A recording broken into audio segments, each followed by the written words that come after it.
Então, estamos aqui conversando sobre o coronavírus, aliás, só se fala nisso hoje em dia, mas uma mensagem para os pacientes portadores das doenças cardiovasculares, quer dizer, os pacientes hipertensos, os diabéticos, os que têm propensão a ter obstrução nas artérias do coração ou cerebrais, ou que já tiveram algum evento cardíaco ou cerebral, as chamadas doenças cardiovasculares.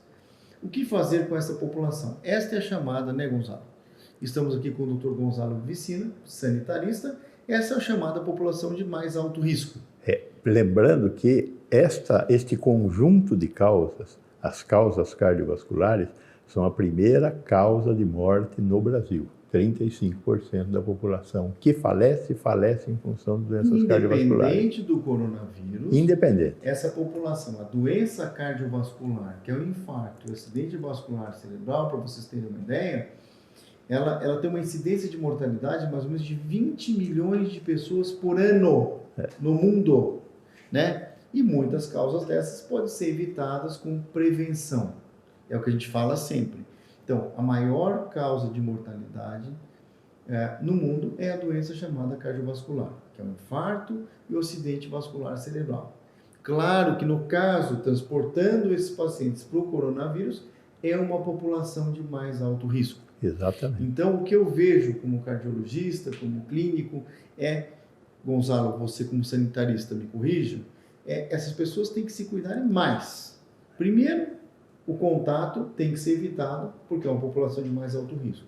Por outro lado, as pessoas que têm a chamada doença cardíaca, o diabético, o hipertenso, o que tem colesterol alto, têm que se cuidar mais.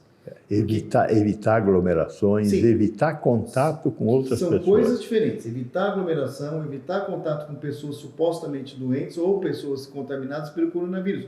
Mas, por outro lado, fazer uma prevenção mais adequada, se cuidar mais, tomar as medicações, ter orientação médica, porque, como se sabe, muitos de nós, seres humanos, nós tomamos nossos remédios e muitas vezes nós relaxamos no tratamento e no acompanhamento clínico. Exato. Então, estes pacientes com a chamada doença cardiovascular têm que sim ter de perto a orientação do seu médico para a própria prevenção da doença, é uma coisa. E nessa era ou época de coronavírus, é uma população de mais alto risco. Calil, e uma pergunta. Ouvi falar que tem alguns desses remédios, particularmente para hipertensão, que eles ajudam a gripe a piorar. O coronavírus ataca mais.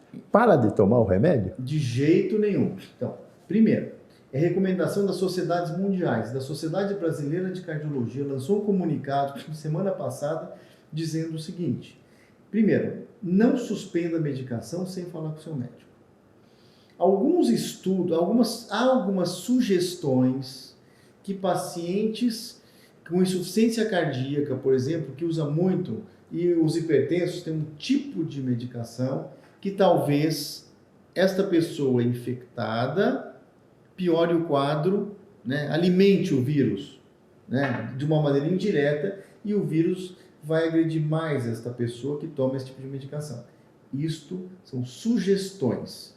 Como o Dr. Gonzalo falou, e nós estamos conversando, esta é uma experiência nova que o mundo está vivendo. Mas a recomendação da Sociedade Brasileira de Cardiologia não suspenda nenhum tipo de remédio, do ponto de vista cardiovascular. Então, fale com o seu médico. Você toma uma gama de remédios para colesterol, para hipertensão, não suspenda o remédio. Não há evidência nenhuma que estes remédios, para tratar chamadas doenças cardiovasculares, causam qualquer malefício, mesmo que você esteja infectado pelo vírus. Qualquer dúvida? Ligue para o seu médico.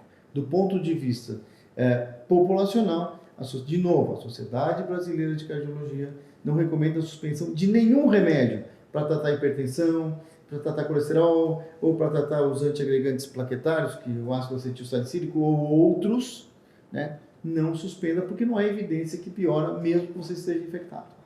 Muitas vezes, como você falou, a suspensão de um remédio do hipertenso sem orientação médica, suspensão de um remédio que seja para colesterol, de um antiagregante plaquetário, pode trazer um dano muito maior do que o risco de uma interação com o vírus.